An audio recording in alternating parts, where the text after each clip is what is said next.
Alright guys, just before the video starts, could you do me a big favour? Click that subscribe button and then click the bell icon to receive notifications of future posts. And also, if you want, become a member and support my channel that way by clicking join. Thank you and enjoy the video. Alright guys, I'm actually in a bigger car because I don't know if you've seen one of my other videos or it hasn't come out yet. I've reviewed the MG ZS. Yep. And it was a small SUV. This now is a medium-sized SUV, and it's the Hyundai Tucson.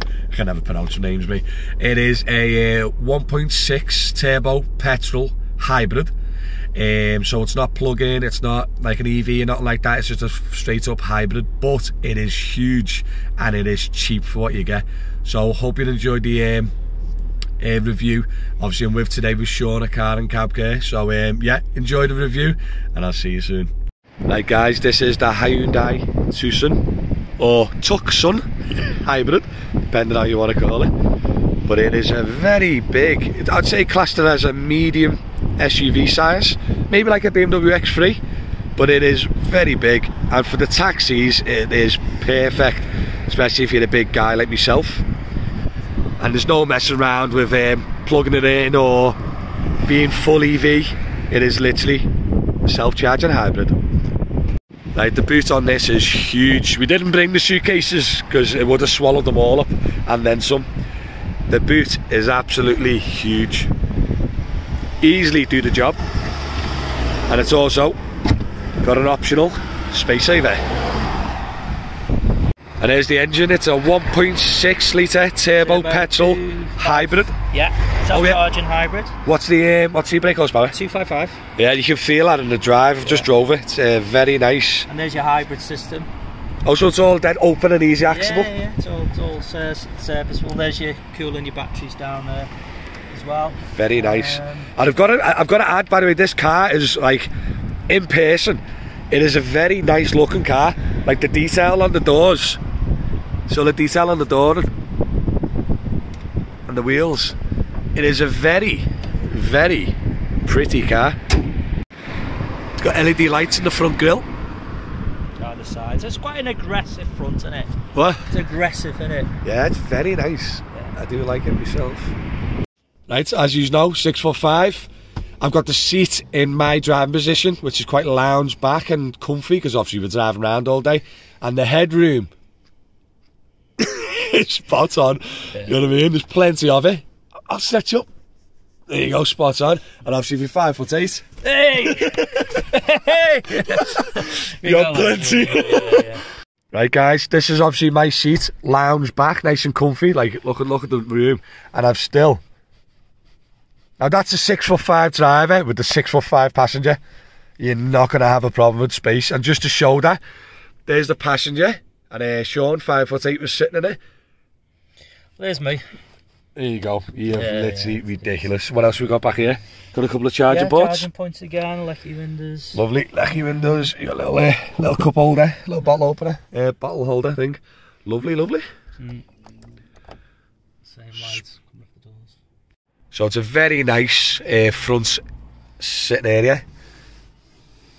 Actually, for quality and for the price, it is really, really nice. You've got that's a charging mat, isn't it? Yeah, charging. So this is the premium model. This is the mid-range.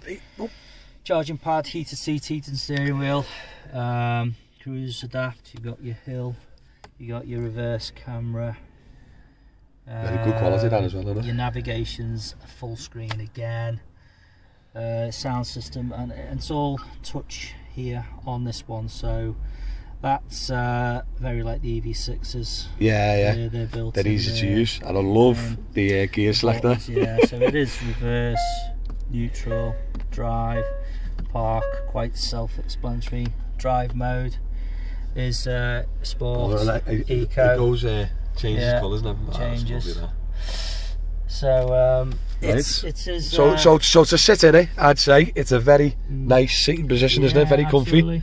Now, with Hyundai, it's about room, Matt. So as you can clearly see, the way they cut out the dashboard, yeah, where I've got plenty there. Yeah, it gives you more room for the back Nice storage in there. Somebody's left their house key there. I'll have that. Let's go down to London and sort it out.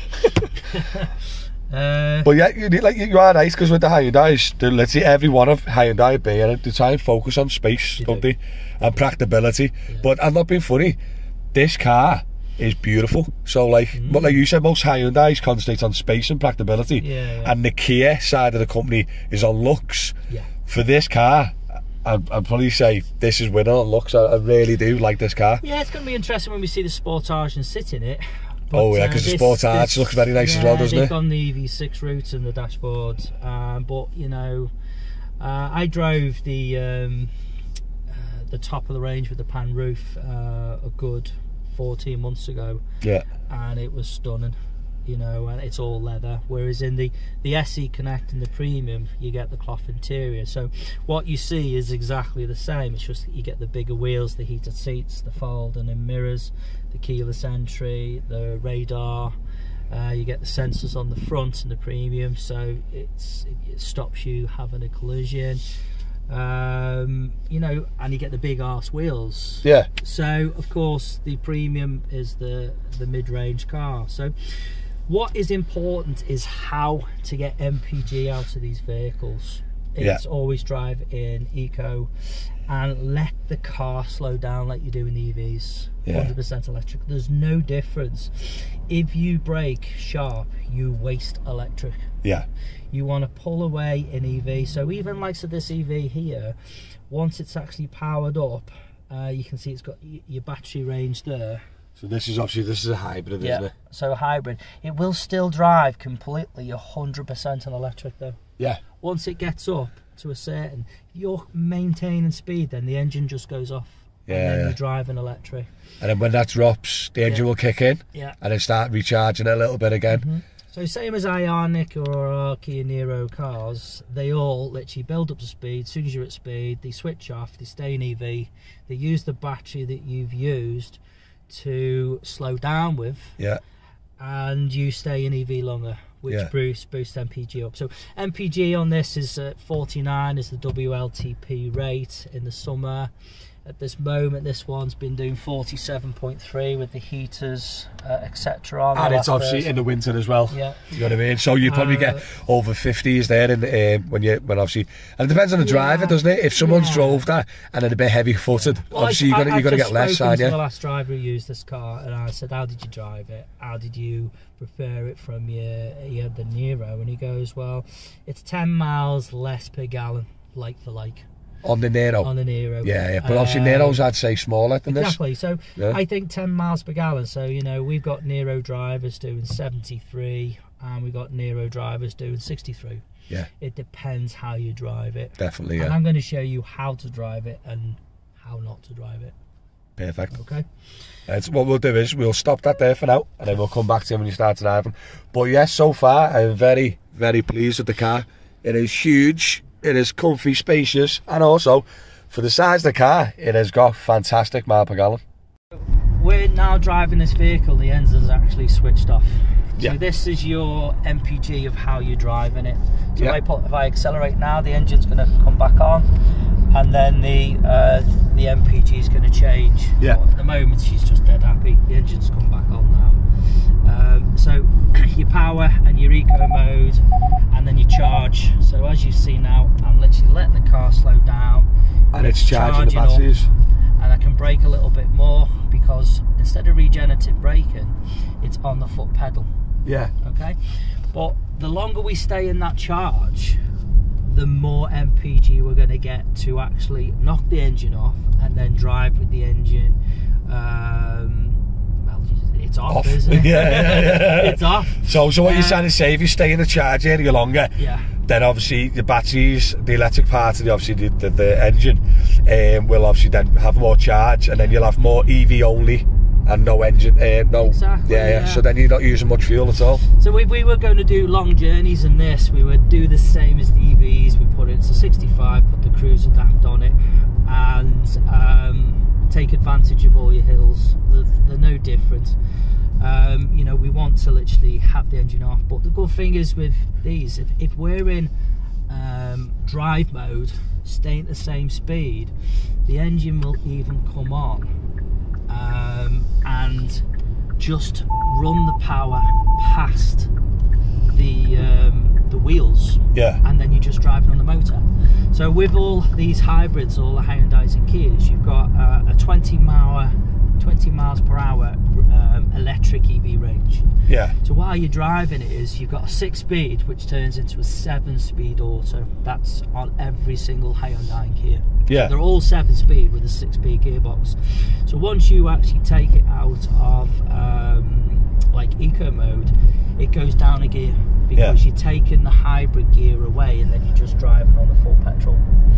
So the idea is to drive on long distances on cruise control, letting the car drive itself with the 7-speed, and then the engine is only charging the battery up, not powering the wheels. That's why these come. So my engine's gone off now, there's no engine on at all, and we're driving, we're maintaining speed. So this is just pure free juice, isn't it? Free juice. And that's created by, there again, the engine's come back on there now. Because you're going slightly uphill as well. Uphill now. The car decides when it's time to drive an EV and when it's more fuel efficient. Because obviously some cars can be quite complicated, can't they, in how you do it, where these are do it all yourself, don't they? So as long as you take it easy and don't kill it, you'll get good mile per gallon out of them, won't you? I remember the very first time, and when I started working for Hyundai in 2017, 18, and they dropped me off a Hyundai, and I was kind of going, oh,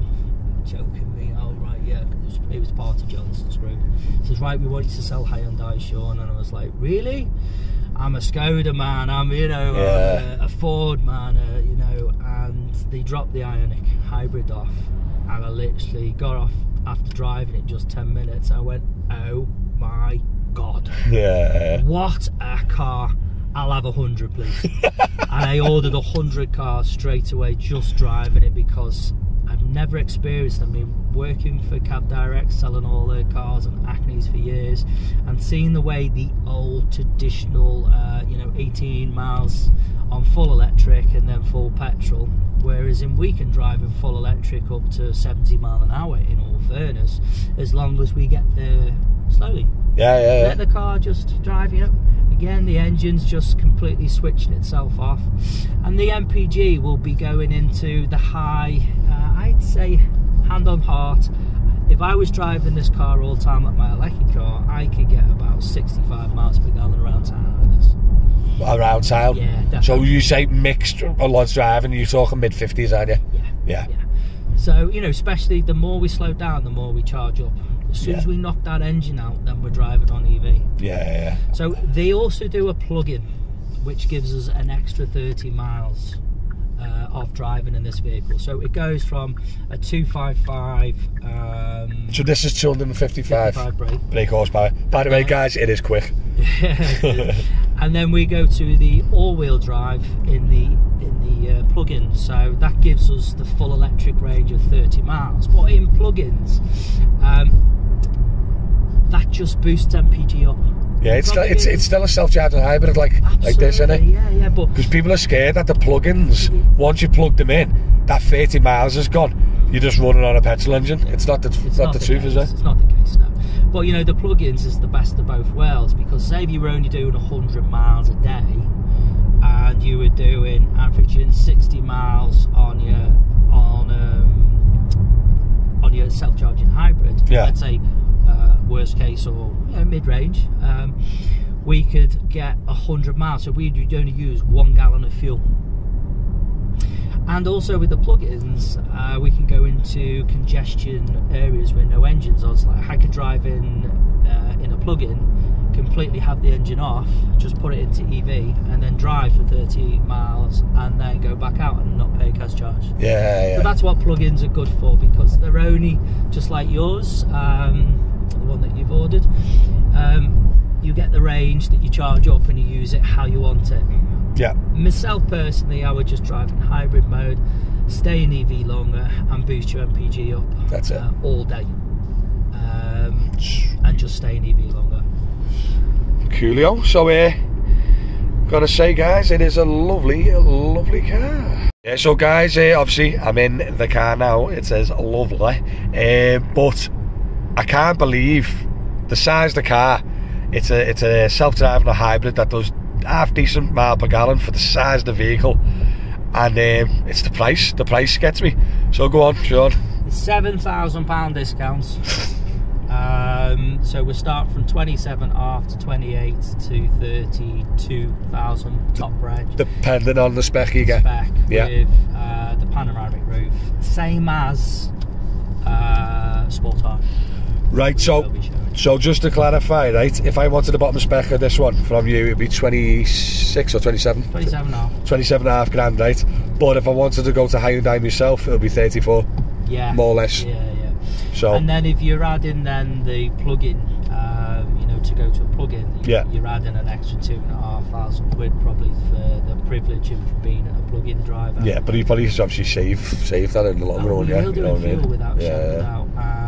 But it's always about how those vehicles are going to charge. That's it. Majority drivers, but you know that will come transparent in time. Definitely, and obviously if you're in a Kia Niro hybrid, self-driving hybrid, this is, I'd say, a lot bigger. Oh, it's a lot bigger. A lot bigger than a Kia Niro self-charging hybrid. And also 27, would you say it's cheaper than the Niros, or a little bit? Well, the Niro, like for like, so if you went for say Niro 2. Say Niro 2, yeah. Actually there's no more Niro 2s, mate. I mean, we're talking Niros now where the new shape's coming out, so we're at 24 grand with spare wheel on Niro 3 at the moment. Yeah. And we're only going up 3.5 grand to get this car, which is massive in comparison. And the boot is just, you know, all your Mondeo drivers, your Insignia drivers, this is the car that you need for the space. Yeah, because when I had the Niro, I struggled when I had 4 passengers and they all had suitcases. They just couldn't get in the car. Do you know what I mean? And obviously people couldn't fit behind me. But this, I think this definitely ticks all the boxes. Yeah, definitely. It's because it's a lot bigger car, isn't it? Yeah, spot on. Well, listen, guys, nice one for watching. As always, Sean, say hello and goodbye. Goodbye, hello, thank you for watching. And yeah, guys, nice one for watching, and I'll see you on the next one. Peace out.